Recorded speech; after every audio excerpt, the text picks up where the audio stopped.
Episode 2. The night the rainbow goddess revealed the truth, a king's destiny shattered. Armah had faced wars that lasted years, had stood on battlefields soaked in blood, and had commanded armies with a single word. Nothing had ever broken him. Nothing had ever made him hesitate. Until the goddess spoke Davina's name. He didn't sleep that night. He didn't even sit. He simply stood by the window of the royal chamber, staring into the darkness as if it could offer him a way to reverse destiny. Davina is your true mate. Those were the only words echoing in his mind. Words that could destroy the peace he had spent years building. Words that could break his queen. Words that could shatter his kingdom. Armah made a choice that night. A disciplined, painful choice. He would not pursue Davina. He would not dishonor Neptune. He would not tear apart her marriage or his own. He would bury the truth. But fate wasn't interested in his discipline. Queen Neptune saw the change before Armah even spoke a word. She noticed the way he stood a little too still, as if holding something tightly inside. She noticed how his eyes drifted to places he never looked before, and how his breathing seemed slower, heavier. Neptune was a queen who read people better than she read books, and Armah was a man she had fought beside for years. She knew when his armor was hiding more than physical wounds. That evening, she found him alone on the balcony. "Armah," she said, stepping beside him, "something is not right with you." He didn't turn. "I am fine." "Do not lie to me," her voice sharpened. "Your spirit feels off balance. Something happened."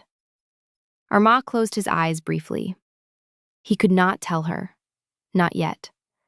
"When the time is right," he said quietly, "I will explain everything." Neptune stared at him, longer than usual, deeper than usual. She seemed to understand that something enormous was shifting under the surface, something that involved her, and yet she was being kept outside of it. Finally, she stepped back. "Do not wait too long, Armah," she warned softly. "Secrets rot relationships faster than betrayal." She turned and walked away, leaving Armah in a silence that weighed heavier than armor. In the quiet village beyond the citadel walls, Davina's life continued untouched by royal matters. She lived simply, as she always had. She rose early to prepare meals. She tended her husband's clothes. She helped with the community garden. She laughed with neighbors and shared small stories.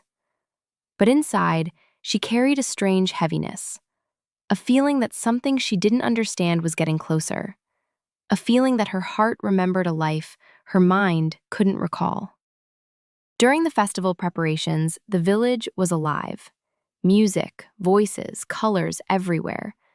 Davina helped hang lanterns while children danced around her.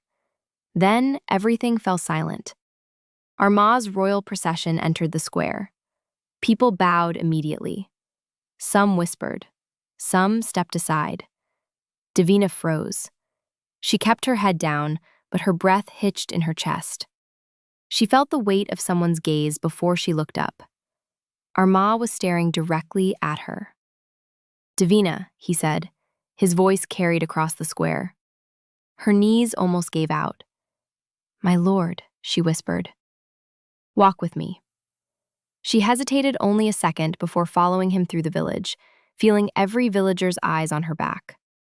They walked until the noise faded and the river's steady flow became the only sound.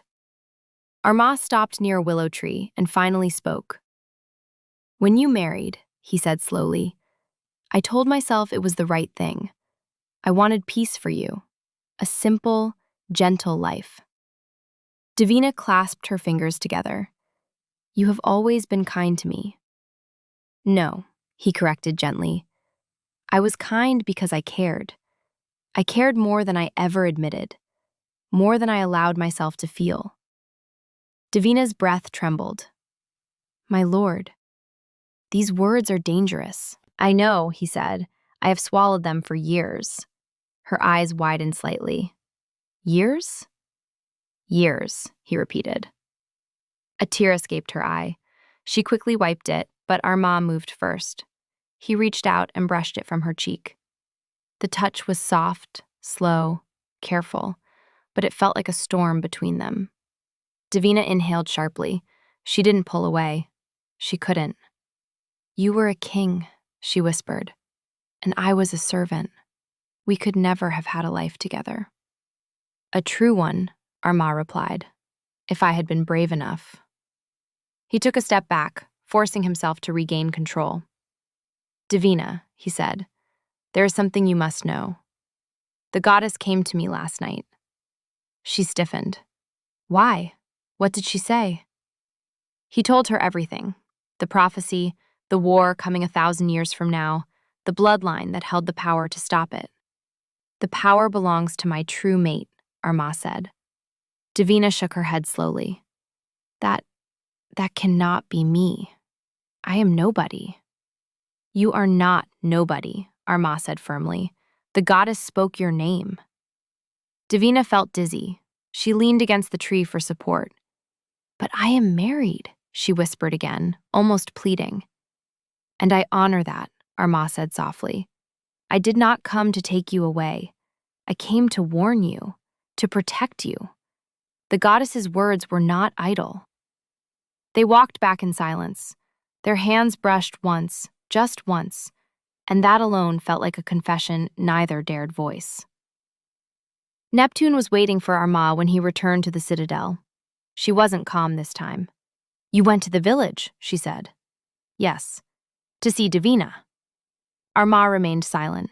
Neptune moved closer. "Tell me the truth. Why her? Why now?" He didn't answer. "Did you go to her because of duty?" she demanded, "or because of feeling?" His silence said everything. Neptune inhaled sharply, hurt flashing in her eyes. "Your silence is betrayal, Armah," she said quietly. "Not of the body, but of the heart." "I have betrayed neither," Armah said. "Do not lie to me," she snapped. "I have stood beside you through every war. I deserve truth." "When I tell you everything," Armah said, "our lives will change forever." Neptune pointed her spear at the ground. "If you hide the truth again, I will find it myself." She walked away, the tension between them now sharp enough to cut air. That night, wind howled through Armah's chamber, carrying with it a chilling presence. Far beyond the realm, beneath the edge of time, ancient shadows stirred. The dark sea kingdom creatures feared even by gods had heard whispers of the prophecy. They knew what bloodline must be destroyed. They knew the woman fate had marked. They knew the king who stood in their path. A dark voice rose from the abyss. "Find the girl. Find Davina." Armah stood by his window, watching the moonlight ripple across the courtyard stones. He whispered Davina's name, not in longing, but in warning. Across the kingdom, Davina sat up from sleep, clutching her chest. She didn't know why she felt such fear. She didn't know what was coming. But she felt destiny tightening around her like an invisible thread. Nothing would ever be the same again.